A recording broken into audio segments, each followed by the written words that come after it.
Hello, dear teachers and everybody interested. Thank you for joining my webinar today.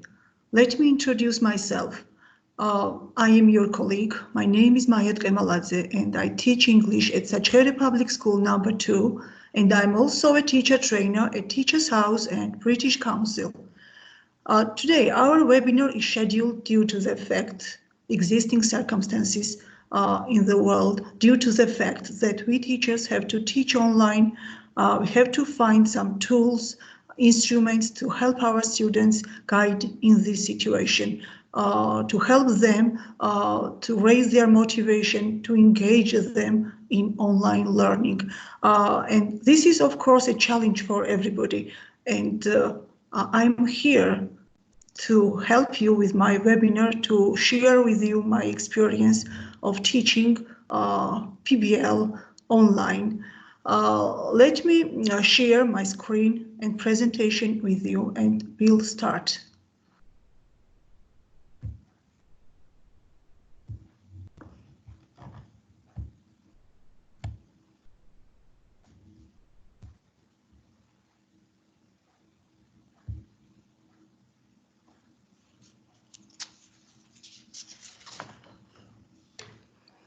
Just a minute. Okay. The name of my webinar today is Project-Based Learning, Teaching Online. The aim of the webinar is I will introduce you to the benefits, examples, and resources of project-based learning in general. I will share the specific tasks to use during this approach, and I will also share some useful online tools. These are the topics to cover in my webinar: the benefits and advantages, examples from my teaching practice, and useful tips and instruments for PBL even when schools are closed. First of all, let me start my session by saying that education today should be very different from the education of the past when we went to school. However, we still urge students to study from the textbook, use the textbook as the only resource, and have students sit at the desk for 45 minutes. Of course, this is very boring, and our students most of the time look at us blankly, and the answer to this is very simple. Our students lack curiosity, they lack motivation, they lack some kind of real life events in their learning. And so we teachers need to find some approaches to teach them, to ignite our students' curiosity and raise their motivation. And here is PBL, project-based learning, which will help us to do this. Let me show you small animation which will show the difference between PBL and the traditional classroom. You remember what it was like in school. It was boring. You sat in class, memorized as much as you could, and tried to pass a test at the end. But is that good enough? These days, school can be more interesting and effective by focusing students on work that matters. This is project-based learning explained. Most adults live in a world of projects. Whether it's a job assignment, home improvement, or planning a wedding, we need to actively solve problems. But unfortunately, schoolwork looks more like this than this. Let's take a look at this project-based world. Meet Claire. She was recently presented with a challenge. Her company, Super Suds, makes soap, and it was up to her to find the most earth-friendly way to produce it in the future. Her boss gave her a budget and a few requirements, and it was up to her to come up with a solution. She organized and managed a team who researched the options and created materials summarizing the issues. Claire's team asked for feedback and presented their findings to the boss. Claire came out of the project looking like a rock star, and she learned a lot about green products. If you look closely, Claire's success involved critical thinking, collaboration, and communication. things that aren't often taught in traditional classrooms. The world needs more Claires. So how do we get them? The answer is project-based learning, or PBL. By focusing students on a project, teachers put them on a path that deepens their knowledge and builds skills they'll need in the future. Here's what I mean. Mr. Simmons has always been a good science teacher, and his students do well on Friday's tests. Unfortunately, what they learned was gone by Saturday morning. That wasn't good enough for him. Soon he learned about project-based learning and decided to give it a shot. Mr. Simmons got the idea for his first project on microorganisms when nearly half of his students were suddenly absent with the flu. He asked his students why they thought so many of their classmates got sick at the same time. That lively discussion produced a lot of good questions and a list of things the kids wanted to know. Mr. Simmons then announced their project was to help elementary school kids understand how can we not get sick. After dividing the class into teams, he got them started on the project. It was up to the students to ask questions, research, collaborate, give each other feedback, and figure out the best ways to make their points clear to children. One team chose to make an educational video on the connection between hand washing and avoiding the flu. Another chose to create posters to show how viruses spread. The project teams showed off their final work to an enthusiastic audience of parents and their children at a nearby elementary school. Sitting in the front row was our good friend and local rock star Claire, who saw a bit of herself in the students. It was clear that the project was a success for the students, the audience, and Mr. Simmons. His students practiced critical thinking, collaboration, and communication. The project wasn't about memorization, but learning in depth about viruses and how to prevent spreading disease, a lesson they will never forget. At the end of the presentation, Claire introduced herself to the students and told them that they were rock stars and that the world needs more people who can think like them.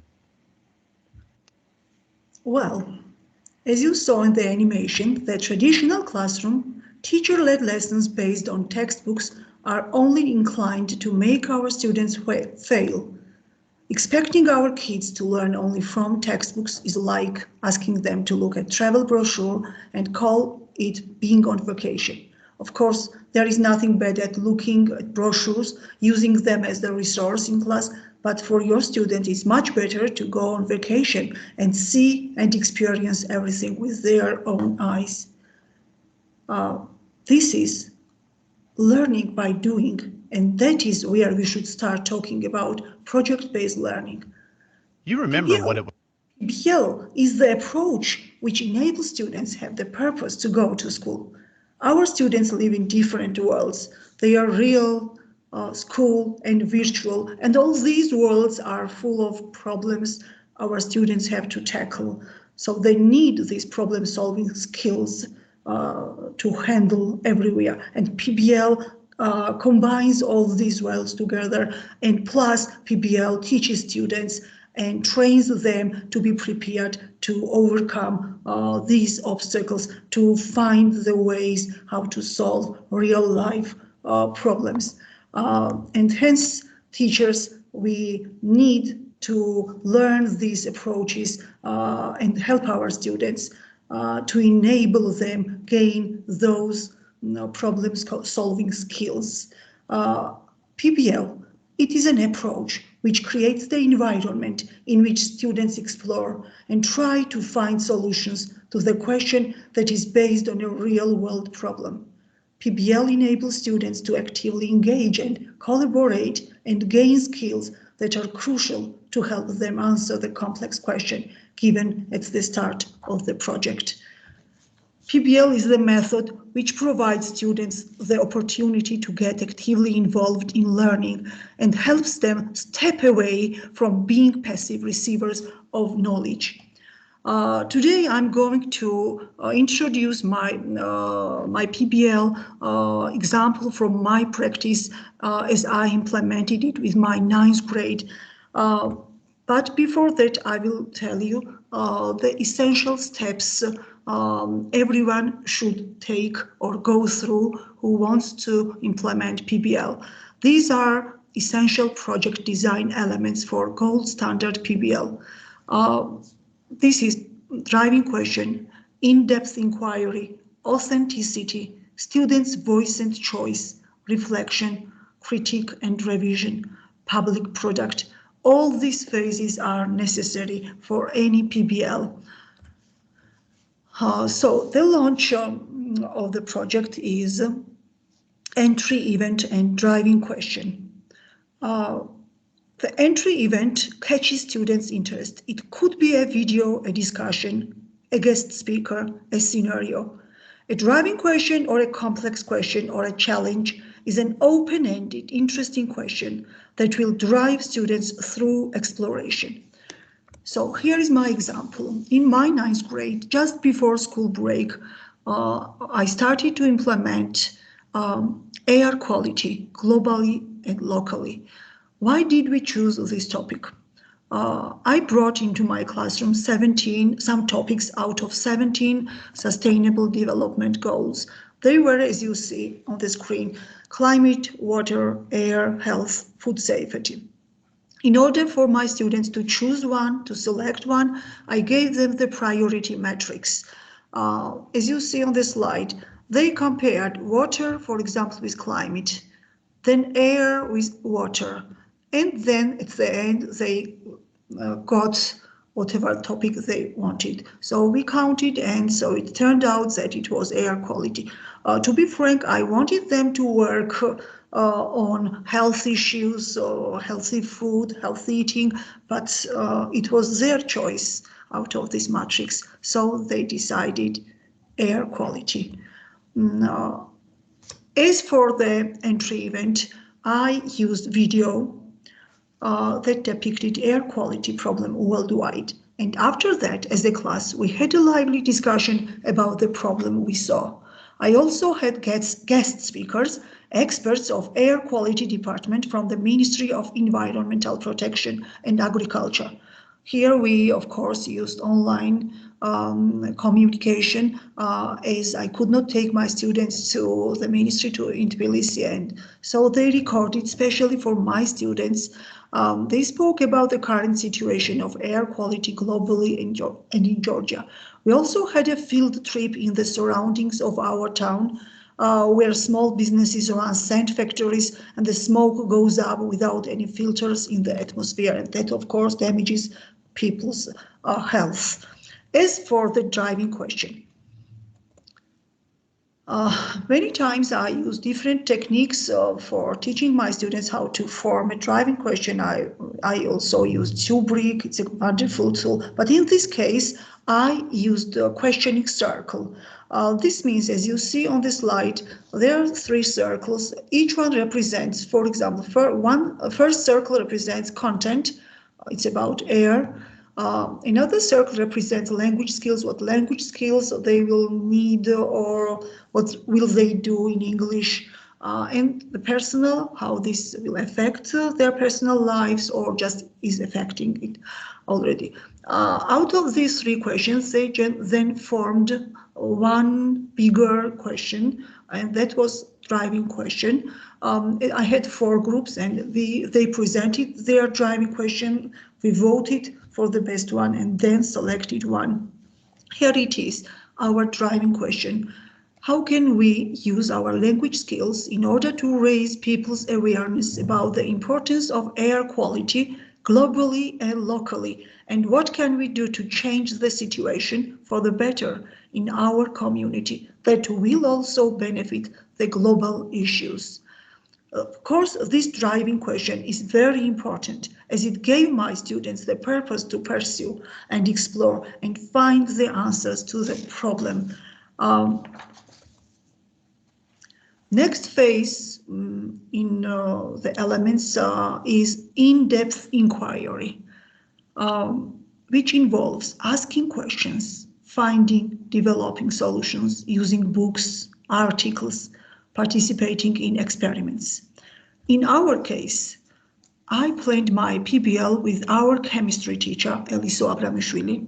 She gave a mini lecture about the main pollutants in the air and made a small experiment for students about carbon dioxide and oxygen. And with her experiment, students measured the air quality in the classroom and in our schoolyard. Students met the school doctor, who also gave a mini lecture about the effects of bad air quality on people's health, and she especially highlighted the problems of asthma and cancer. When my students were already working online, I sent them the link of a film, Dark Colors, which shows the problem in the USA the TEFL manufacturers create for the air and the environment in general, and of course, it affects humans' health. Students also used a video about smog in London, its problems and air pollutants that compose the smog about the city. They learned that nitrogen dioxide is the main pollutant in London. I use these sources from British Council websites, and I will show you later the links. The students also interviewed community members and their families about the air quality in their house and what air pollutants they use mostly. My students also use SurveyMonkey here to gather the data. Of course, doing these things, students are not alone and they need teachers' help, facilitation, guidance. We needed lessons and tasks to learn some skills. For example, we worked on mastering to write good interview questions. We worked on helpful tips how to write an essay. We worked on the language of ecology, air quality. This topic needed specific vocabulary. I will share with you an activity which my students love doing and I used during this project. This is called grass skirt. So in this case, I gave a pack of topic related vocabulary to each group. And I also made, as I had 4 groups, 4 handouts and made cut-ups of definitions on each and stick it on the board. One student from each group comes and tears off one stripe and goes back to the group, and they match as a group. They match the definition with the word. Then they come to me, and if it is correct, I allow them to go to the board and take another cut-up. And so it goes on like this, and it's a kind of competition. Students love it and learn with fun. The next phase is students' voice and choice. It's very important, as in this case, students are asked to think what product they will create and how they will use their time. Students can choose to create a video, a presentation, a brochure, a leaflet, or an advertisement. And of course, the amount of voice and choice we give our students depends on their age and level, their experience of doing PBL, whether it is the first time or second time. My student chose to make a video, a presentation, and write an essay. Here they also needed guidance from ICT teacher and tips for making a good presentation from me. I taught them the technique of making a presentation with PBL, and I will show it on the next slide. So this means P, they make a point, then they explain, then give evidence, example, and then link whatever they said in their point. The next phase is critique and revision. During the development stage of a product or a solution to the driving question, teacher or peers should give feedback to students using rubrics and formative assessment. This will help students revise their product or even engage them in further inquiry. Since we continued working online, my students did need this further inquiry. I gave them more online resources, tests, videos and films, as I mentioned above. Engaging in the project develops students' vital skills that everybody calls 21st century skills. They are problem solving, critical thinking, collaboration and communication, creativity, innovation, digital literacy, and many more. They are the skills the students will need in their future careers and personal lives. And I'm sure that my students do possess all these skills after doing this, and not only this, some other projects as well. And the final phase of the project-based learning is presenting the final product in front of the public audience.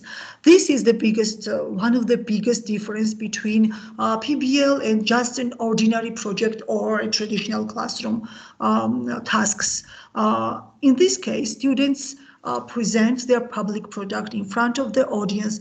This could be parents, teachers, students from another class, someone from local government, an expert, if it is possible. And when students know that they have to do this in front of the audience, it raises their motivation and self-esteem, and in order to prepare better, to create better, or present in a better way. In our case, we intended to have this public audience of parents, teachers, local government representatives. And since the created situation of the virus spread, we decided to remotely make presentations and make online conference for this same audience. My students uploaded videos on our school book space, and we made this conference in front of our principal, teachers, interested teachers, and of course we invited a person from the local government, from education department. Let me show my one of my students' final product here. Hi, my name is Nadia, and in this video I'm going to talk about the project we have been doing. For the past semester, we have been working on project-based learning. We chose the subject, air pollution and its causes. We watched videos and read the information that shows what air pollution does to the environment and humans. Our chemistry teacher showed us experiments about air pollution and helped us understand how serious the problem is. We formed groups and worked on the drawing question.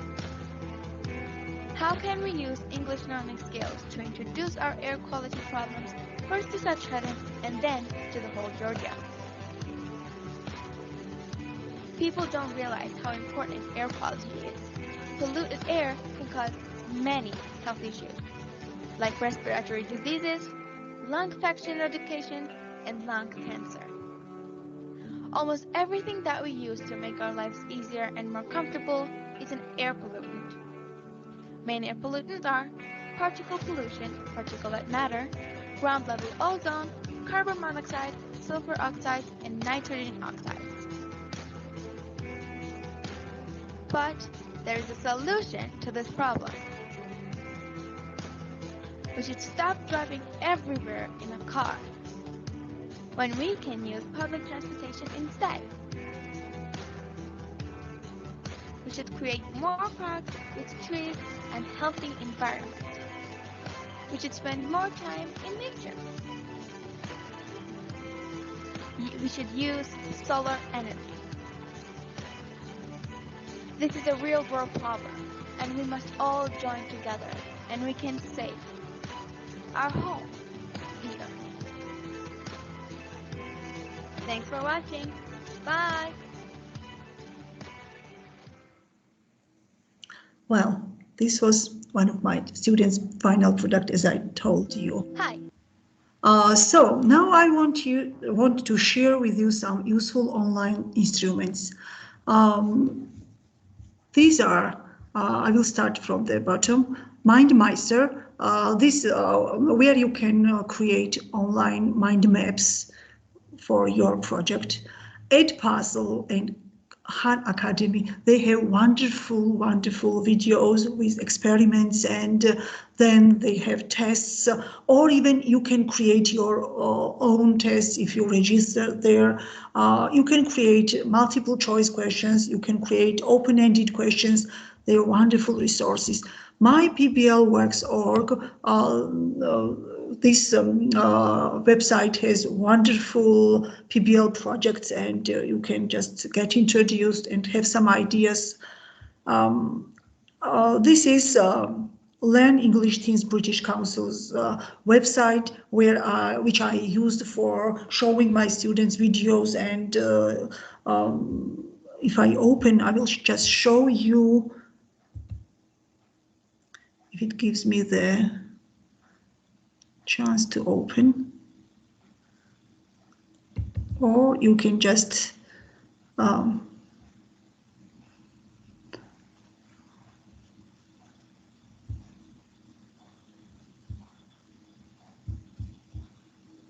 they have wonderful resources for, this is the page, yes, where you can find every resource for any level. And also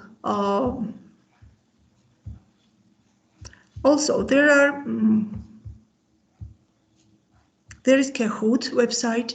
Probably some of you know it. It has wonderful resources as well for some games, Kahoot games. They have tests already created, ready-made tests, or you can create your own tests and then play with your students. My students personally love Kahoot games. Now Kahoot website added the function to share the game with your students online, or even send them as a homework. So this was all, and I want to say, let us not deprive our students be engaged in the real world events which PBL creates in your classroom and out of the classroom. Let them be engaged in these authentic problem-solving tasks. And believe me, they will learn much more by doing, exploring, finding solutions, being creative and innovative. By engaging in PBL, our students will become more responsible and independent, and in general, better citizens equipped with necessary life skills. That was all, my dear colleagues. I wish you all health and peace, and I hope everything will be fine. If you have any questions, you can contact me by email, and I'm ready to answer any question you have. Thank you very much for joining my webinar today. Goodbye.